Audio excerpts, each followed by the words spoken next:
रामजी राव जननी जन्मभूमि स्वर्ग पे गया सी, जिस धरती पर जन्म लिया है और जिस माँ ने आपको जन्म दिया वो स्वर्ग से भी महान है। बाबू श्री वर्तमान समय में ये जो आश्रम है पूरे भारत के अंदर अपना एक अलग स्थान रखता है। तो इस स्थान पर संतों ने कब कब तपस्या प्रारंभ की, किस किस वर्ष में की और कौन कौन से संत थे जिन्होंने अपनी आराधना से आज भारत के अंदर जो विश्व गुरु है भारत है उसमें इतना उनका बहुत महत्वपूर्ण सहयोग है। इसके बारे में आपका क्या दो शब्द है? राम जी राम, ये भारत भूमि संतों की भूमि है। सदैव इस धरा पर अनेक संत महापुरुषों का प्रागट्य हुआ है और संतों ने समाज को दिशा निर्देश दिया। और जब जब परिस्थितियाँ आई तो उस समय संतों ने प्रकट होकर के परिस्थितियों का सामना किया। संतों की ये पावन तपोभूमि सूरसागर, ऐसे तो यहाँ समृद्ध गुरु रामदास जी महाराज जो छत्रपति शिवाजी के गुरु महाराज थे, उन्होंने भारतवर्ष में 700 हनुमान जी के मंदिरों की स्थापना की। उसमें से एक स्वरूप यहाँ विराजमान है। और सूरसागर तालाब की शोभा के लिए जो छतरी बनी हुई है, उस छतरी में 1860 में श्री परशुराम जी महाराज ने विराजित होकर के साधना की। आप जी आज ये जो आश्रम है ये पूरे भारत में आपने बताया कि छत्रपति शिवाजी के जो गुरु जी थे उन्होंने यहाँ तपस्या की। इतना भयंकर इतिहास है इस आश्रम का। और इस आश्रम के पास में आपको मैंने अभी सुना था पीछे जो एक कुटिया है पीछे, तो उनमें किन किन संतों ने तपस्या की थी और उनका क्या एक धार्मिक महत्व था? पहले यहाँ वैष्णव परंपरा के संतों ने साधना की। उसके बाद रामस्नेही संप्रदाय के महापुरुषों ने यहाँ साधना की। रामदास जी महाराज के 52 प्रधान शिष्य थे। उसमें रामस्नेही संप्रदाय में विरक्त शाखा प्रवर्तक श्री परशुराम जी महाराज, वो 1860 में यहाँ सूरसागर में आकर छतरी में विराजित हुए। और उसके बाद इनकी परंपरा में 5 परमहंस संत हुए। तो जंगलों में भजन करते थे। तो रामद्वारा के सामने पहाड़ी पर एक सुंदर सी जगह जहाँ संत जाकर के साधना करते थे, एकांत स्थान था। और किले से संतों के लिए प्रसादी आती थी और साधन संत करते थे, भजन करते थे। एकांत जंगल स्थान था, यहाँ कुछ बना हुआ नहीं था। सर्वप्रथम जोधपुर शासक और भक्तों ने यहाँ सुंदर सा स्थान बनाया जो आज बड़ा रामद्वारा के नाम से प्रसिद्ध है। और यहाँ संत रहते थे, वो सामने पहाड़ी पर एकांत में जाकर के भजन करते थे। तो वो जगह भी प्राचीन संतों की साधना भूमि है और जंगलाइत में है। संतों ने तो कभी किसी चीज़ के लिए संग्रह किया नहीं, संत भजन करते थे। तो वहाँ स्थान कुटिया बन गई और आज भी उस जगह साधना की है। तो बाबू जी ये कुटिया कितने साल पुरानी है? ये कुटिया लगभग 250 साल पुरानी है। 250 साल पुरानी है। तो आज दिनों दिन यहाँ पर जो अतिक्रमण हो रहे हैं और जो खरबूजा बावड़ी है या सूरसागर तालाब है वो दिनों दिन नष्ट हो रहे हैं। आज हमारे देश के अंदर जो विशेषकर जो बजरदंती है, अश्वगंधा है, ये जो औषधि के पौधे जो नष्ट हो रहे हैं, तो इस आश्रम के पास बहुत थे। पूरे जंगल में औषधीय पौधे ही थे। अच्छा। और पूरा पहाड़ हरा भरा था और तालाब की इतनी सुंदर शोभा थी। हमारे संत वाणी में उसका वर्णन आता है। सूरसागर तालाब की ऐसी सुंदर शोभा जहाँ सुंदर अनेक जाति के पेड़ पौधे, अनेक जाति की लताएं इस जंगल में थी। और एकांत जगह, तालाब की सुंदर शोभा और ऐसी पावन भूमि पर संतों ने साधना की। तो ऐसी पावन भूमि को आज हम याद करते हैं तो ये छोटा वृंदावन याद आ जाता है।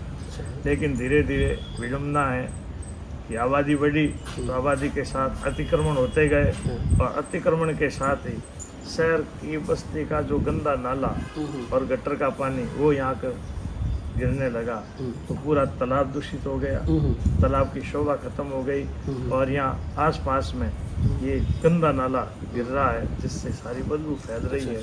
और अभी आप कई दिनों से न्यूज़पेपरों में पढ़ते हैं कि खरबूजा बावड़ी के आसपास दूषित पानी जिसने वातावरण को इतना दूषित कर दिया है जिधर देखो उधर दुर्गंध आ रही है। तो ऐसी परिस्थिति में हम निवेदन कर रहे हैं कि इस पावन जगह को जैसा प्राचीन स्वरूप था वैसा ही स्वरूप यहाँ का बना रहे, क्योंकि प्रकृति है तो सब कुछ है, और प्रकृति नष्ट हो जाएगी तो जीवन ही खत्म हो जाएगा। तो बहुत आपका ये प्रश्न जो है बहुत ही मार्मिक क्वेश्चन है, हर आदमी को एक दिल को छूने वाला क्वेश्चन है। घी ढूंढे तो की फर्क नहीं पड़े, घी ढूंढे तो की फर्क नहीं पड़े, और पानी ढूंढे तो जीव बढ़े, और पानी ढूंढे तो जीव बढ़े। भारतीय संस्कृति में जो वनों का और पर्यावरण का और जल और जंगल का जो महत्व है वो दिनों दिन खत्म हो रहे हैं। आज पूरे जोधपुर में देखा जाए तो पहाड़ों पर 50,000 अतिक्रमण है, 50,000 तक, वो सब कानून के विरुद्ध है। तो अभी पिछले 4-5 दिन से कंटिन्यू खरजूबा बावड़ी का आ रहा है, ये मैंने भी पढ़ा था कि खरबूजा बावड़ी का जो मंदिर है यहाँ समता का मंदिर, ये मंदिर भी उसके अंदर जो है ये मंदिर है समर्थ गुरु रामदास जी महाराज के समय जो श्री हनुमान जी का मंदिर स्थापित हुआ। जी सर। फिर यहाँ संत परंपरा में संत भजन करते तो जी सर। उस समय वो एक निर्गुण परंपरा, क्योंकि उस समय यवन लोग मूर्तियाँ तोड़ रहे थे। ठीक। तो उस समय कुछ भक्तों ने विचार किया कि हनुमान जी के स्वरूप को सामने मंदिर में ले जाएंगे। अच्छा। तो वहाँ मंदिर का निर्माण किया, पर हनुमान जी को यहाँ से ले जाने लगे तो उस समय चारों तरफ से खुदाई की, ये स्वरूप हटा ही नहीं। उस समय कहते हैं कि 80 चमाल ये जो पत्थर उठाने वाले इकट्ठे हो गए, फिर भी ये स्वरूप हटा नहीं। तब वहाँ महादेव जी का मंदिर स्थापित कर दिया। तब से लगातार महादेव जी की पूजा अर्चना हो रही है, और वर्तमान में ये विडंबना है कि गंदा नाला का पानी पूरे मंदिर में फैल रहा है, और महादेव जी का स्वरूप जल में लीन है, मूर्तियाँ पानी में डूबी हुई है। तो हमने आग्रह किया, लेकिन अभी भी कुछ उस पर ध्यान नहीं दिया जा रहा है। तो हमारा निवेदन है, धार्मिक आस्था के साथ जो खिलवाड़ हो रहा है ये नहीं होना चाहिए। हिंदू समाज का एक आराध्य स्थल, जहाँ श्रावण के महीने में प्रतिदिन लोग पूजा अर्चना करते थे, अभिषेक करते थे वर्षा के दिनों के साथ, तो ये गंदा नाला और गटर का पानी, वर्षा के पानी से किसी को परेशानी नहीं है, तालाब में पानी आना ही चाहिए, लेकिन ये गटर का गंदा पानी, गंदी नाली का पानी ये यहाँ ला करके छोड़ा जा रहा है। मंदिरों में गंदा पानी फैल रहा है, मूर्तियाँ गंदे पानी में डूबी हुई है। उसके लिए विशेष सरकार को भी प्रयास करना चाहिए, और आम जन को भी इस कार्यक्रम में आगे आकर के हमने एक संकल्प किया है कि आने वाले कुछ ही दिनों में यहाँ की जो ये बावड़ियाँ हैं, हम यहाँ के लोगों को साथ लेकर के उस बावड़ियों की पुनः सफाई करवाएंगे, उसमें से मलबा बाहर निकालेंगे, और पहले जो स्वरूप था वही स्वरूप बावड़ियों का पुनः देंगे। लोग यहाँ शहर के लोग स्नान करने आते थे, पूरे महाजन प्रतिदिन जो दिन में कारोबार करते थे, लेकिन सुबह शहरों में इतनी पानी की व्यवस्था नहीं थी, टूटियाँ नहीं थी, तो सारे लोग घूमने के लिए आते थे, कुत्तों को गायों को रोटियाँ देते थे, या बावड़ी में स्नान करते थे, राम द्वारा का दर्शन करके फिर अपने घर में जाकर भोजन प्रसाद करके कारोबार पर निकलते थे। ये प्रतिदिन का शहर के महाजनों का नियम था, लेकिन धीरे धीरे सुविधाएं बढ़ी, तो आज जल स्रोत है उनकी उपेक्षा हो रही है, तालाबों की उपेक्षा, बावड़ियों की उपेक्षा। यदि इसी प्रकार ये उपेक्षा रही तो आने वाले दिनों में लोगों को पानी के लिए तरसना पड़ेगा। बाप जी, मेरे पास 3 सवाल आपके पास और है कि भगवान करे इस पर कभी तीसरा विश्व युद्ध नहीं हो, विश्व युद्ध नहीं हो, और विश्व युद्ध होगा तो पानी के लिए होगा, हथियारों के लिए नहीं होगा, जमीनों के लिए नहीं होगा, सिर्फ पानी के लिए होगा। आज बड़े बड़े जो राष्ट्र हैं वो पानी का संरक्षण कर रहे हैं, और अपन भी चाहते हैं हमारे जो जोधपुर के जो तालाब है उनका संरक्षण कैसे किया जाए, उनके पास अतिक्रमण कैसे हटाया जाए, उनका धार्मिक महत्व कैसे समझाए। जितने भी तालाबों की आगोर है उसमें किसी प्रकार का अतिक्रमण नहीं होना चाहिए, और जहाँ तालाबों में पानी आने की नहरें बनी हुई है उनकी पूरी मरम्मत होनी चाहिए, उनकी पूरी देख रेख होनी चाहिए। उस क्षेत्र में किसी प्रकार का कोई अतिक्रमण है तो उसको हटाना चाहिए। सरकार ने भी, हमारे न्यायालय ने भी ये आदेश दे रखा है कि तालाबों को सुरक्षित करें, ऐसे ही बावड़ियों को सुरक्षित रखा जाए। कोई अतिक्रमण हो रहा है या आसपास में गंदगी है तो उसको हटाई जाए, और आम जन को भी इसमें सहभागी बनना चाहिए। तो मेरा एक अंतिम सवाल आपसे है कि वर्तमान समय में जो गाय की जो बीमारी है, उन गाय के बारे में आप क्या संदेश देना चाहिए, उनको कैसे बचाया जाए, जनता जनार्दन कैसे सहयोग करे, इस बारे में आपका आज क्या? गायों को बचाने की महती ज़रूरत है, क्योंकि गाय बचेगी तो राष्ट्र बचेगा, गाय बचेगी तो हमारा जीवन बचेगा। बड़ा दुख है, जैसे कोरोना आया कितने ही लोग मौत के मुंह में चले गए, उसी प्रकार गायों के ऊपर भी एक ऐसी बीमारी आई है। हजारों की संख्या में गायें काल का ग्रास हो रही है। सरकार से भी निवेदन करते हैं, आम जन से भी हमें निवेदन कर रहे हैं, इस गाय के बचाने के अभियान में सबको आगे आकर के सेवा करनी चाहिए। और अभी कई संस्थाएं, कई गौ भक्त इस कार्य में लगे हुए हैं, दिन रात सेवा कर रहे हैं। और हमने देखा है गाय किस प्रकार से तड़पती है, किस प्रकार उनको देखो परेशानी होती है, आदमी देख नहीं सकता है। हमारे गौशाला में भी गाय इस प्रकार बीमारी से जब परेशान थी, हमने डॉक्टर को बुलाया, दवाएं मंगवाई, मेहनत की, फिर भी गौशाला में से 7 गोधन चला गया। आज दुख है, पूरे अपने राज्य में आज जो गोधन है, जिससे हमारी आज राजस्थान की भूमि सुरक्षित है, गौ को बचाने के लिए सबको आगे आना चाहिए। और सरकार से निवेदन कर रहे हैं कि गायों के लिए कुछ औषधि की व्यवस्था करें, गायें बचे, ऐसा हमारा निवेदन। तो मेरा अंतिम निवेदन है कि मैं रामजी व्यास, अध्यक्ष आध्यात्मिक क्षेत्र प्रबंधन संस्था, पिछले 40 साल से मैं ये कार्य कर रहा हूँ, इसमें वन भूमि का संरक्षण, जनों का संरक्षण, इस बारे में आपके क्या विचार है? राम जी, आपका मैं हृदय से सम्मान करता हूँ, क्योंकि आपने जोधपुर की जनता के लिए करीब 12 जनहित याचिकाएं लगा करके आज शहर को आपने सुरक्षा प्रदान की है, शहर की धरोहर को बचाने का आपने प्रयास किया है, और समाज की अग्रगण्य संस्थाओं को आपने सम्मानित करके अपने जोधपुर का गौरव बढ़ाया है। और आपके माध्यम से जो जनता की सेवा हुई है, आपको तो कुछ ज़रूरत नहीं है, आपको तो केवल 2 रोटी की और 1 बिस्तर की ज़रूरत है, लेकिन आपने जन समस्या को अपनी समस्या समझी और आज पूरे जोधपुर शहर के लिए आपने जो सेवा की है वो वंदनीय है। और मैं आपकी सेवा को प्रणाम भी करता हूँ, और मुझे विश्वास है कि आप जो कार्य कर रहे हैं, इस कार्य के माध्यम से और कुछ सुंदर कार्य आगे बढ़ेंगे।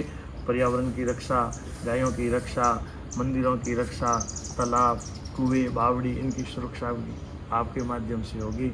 हम तो ऐसा निवेदन कर रहे हैं, जैसे आपने पहले भी न्यायालय में जनता के लिए सेवा के लिए पैरवी की याचिका लगाई, वैसे ही जन याचिका, और अभी जो वर्तमान में जो तालाबों की दुर्दशा हो रही है और हमारे पर्यावरण के साथ खिलवाड़ हो रहा है, जहाँ तक हमारी वन भूमि है उस पर अतिक्रमण हो रहा है, उसके लिए आपके माध्यम से एक सेवा होगी।